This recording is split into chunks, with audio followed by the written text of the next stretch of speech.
Hey everybody, welcome to Gregsbeerreviews today. Hey, let's take a walk and go see what's in the fridge today.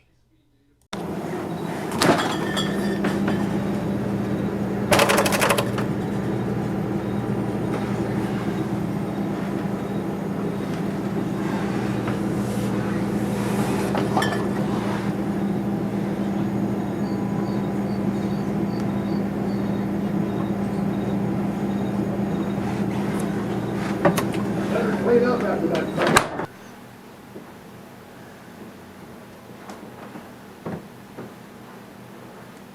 Hello everybody, welcome to Gregsbeerreviews today. Thanks a bunch for stopping by, I do appreciate it. Guys, before we get into today's beer, I want to talk about yesterday's beer because I had a technical glitch and something happened and the video disappeared into thin air when they're going into the computer. It recorded, but after I downloaded or uploaded it to the computer, I could not find it. So, I want to give it the benefit of the doubt. Yesterday's beer was Dirt Surfin from Bacova Beer Company. It was a American Pale Ale coming in at 6.1%. Very colorful artwork on the can. It was a very tasty beer, a nice amber color. Alcohol was super well hidden. It was very tasty, nice citrusy pine notes. Very pleasant beer to drink to me, guys, and I apologize to Seth because I told him I was going to review these beers on camera and this one slipped through the cracks somehow, so I saved the can so I could show you guys what it looked like, and it was a very tasty beer. It got better grades from me than anybody else. I gave it a 90, which is an A-. Beer Advocate doesn't have enough people comment on it to give it a grade, so it is what it is with that site over there. I mean, I don't even see how they keep the site up.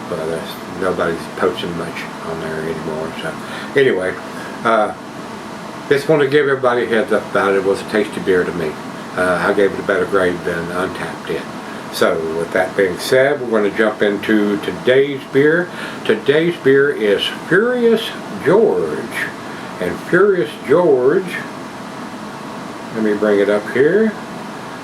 Furious George is an English bitter, according to what Beer Advocate says. Let me get this out of the way. Get that up there. And I don't see this. Yep, this is a hybrid ale crossing an English bitter with an IPA. It has a toasty, biscuity malt background that English bitters are known for, but with pronounced late hop character of an IPA. English malt and American hops come together to make for a unique and surprisingly smooth beer. Meet George. He's your typical Englishman who loves his malty bitters, but some stupid American brewer has used American hops in his beloved bitter, which makes him furious. Don't be like George. Break out of your comfort zone with this smooth and very drinkable beer for all seasons. So, let Seth come up with that. So, we're going to do this one, and I'm going to make damn sure that it gets uploaded to the computer and then uploaded to YouTube, where I can have everybody take a look at it. But anyway, not a huge beer. I think it's a 5.8%er. So, big 16-ounce can, plain Jane silver can with a stick-on wraparound label. And Seth is doing some very nice artwork on his label, very colorful labels that he's using on his beers. 54 IBUs according to what Untapped is telling us. So, we've gone over everything. Let's get it into the glass and see what we got here. I don't drink a lot of English bitters. I do review them when they're sent to me. But it seems like he is using American hops in it, so it might have a little bit more hoppiness than what your typical bitter is going to have. About a finger of head on that pour. It is a rich, almost red amber color. Almost looks like a light red ale. More red here than down here, more of an amber color, but I guess the thicker part of the glass is making that color change. A very good looking beer. What do you think? To the nose we go. Nice maltiness. I am getting a little bit of the American hop profile. Just a very subtle hint of some citrusy notes, a little bit of pine, and that's about it. It's very subtle. I mean, he hasn't overly hopped it to be more of an IPA. Kind of a custom blend between the bitter and that. So, the hops are not off the chain. I don't think Seth is doing anything super duper hoppy like a New England style yet, but he tells me that he's going to.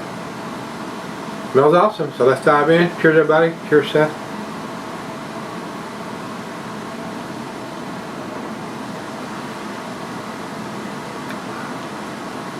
Very smooth, very easy drinking. Just enough American hops to let you know that it's not a typical English bitter. Very nice. Very nice.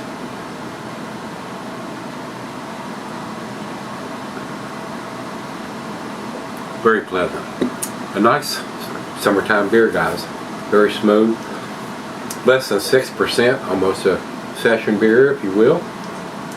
You could definitely take this to the pool or the beach in a can, pack it in, pack it out. Very well done. A lot of breweries are going to the can, and they have been for several years. It's the way to go. It is. It's a mini keg, guys. I mean, unlike a bottle, it keeps the light out of it. It keeps it from skunking up if there's any sunlight getting on them. I do like, used to be the other way around, man. 10, 12 years ago, give me the beer in a bottle. It tastes better. It tastes better.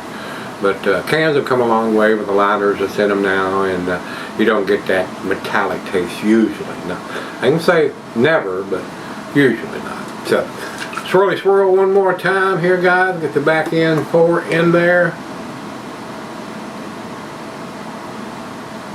And like I said, I've known Seth for a long time. Probably 10, 12 years. Ever since I joined the brew club that we were in together. That's it. Brew some tasty beers, guys. Tasty enough that he's got his own business now doing just that. So, if I was a young man, I might have considered going that direction at one time, but I was too old to jump into that adventure. So, I'll just stick to reviewing them.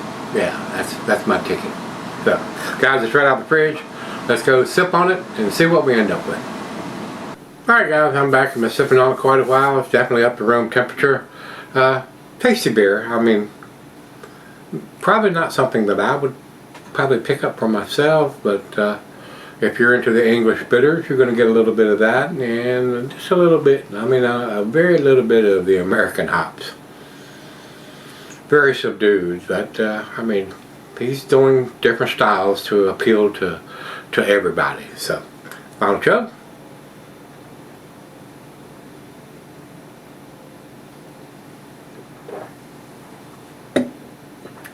And I have found a lot of the breweries make a lot of transitional beers, nothing quite over the top. Some of them do, but especially ones around here, they do a lot of stuff to get the macro lager drinkers into something, and they don't want something too hoppy or too boozy to appeal to those fans. So that's why a lot of the startup breweries and breweries that have a fan base of converting macro lager drinkers into something with a little more taste, but not so much taste that it just blows their palate out of their mouth. So it's a gradual thing that you have to work your way up to once you go from a macro lager into something else, because the ales are a completely different beast. I mean, they have so much more taste, and so a lot of them have so much more hop profiles and presence. So and a lot of people just don't like hoppy beers. I mean, they've tried them and don't like them. More than likely, they bit off more than they can chew to start off with. And it turns them the wrong way. That's like going from Kool-Aid to bourbon. It's just a little overpowering for the palate. You know, you got to gradually work your way into it to get into that style of beer. So this one, guys, very tasty. Not blowing my hair back on my socks off. B+ on this one, 88 from me. And I don't think Beer has a score, they do not. And Untapped has it at 3.6, which is in their B category. So I'm giving it a little bit better grade than Untapped. So B plus for me. If you've had Furious George from Bacova Beer Company, let me know what you think. Till we meet again, let's go see what's in the fridge.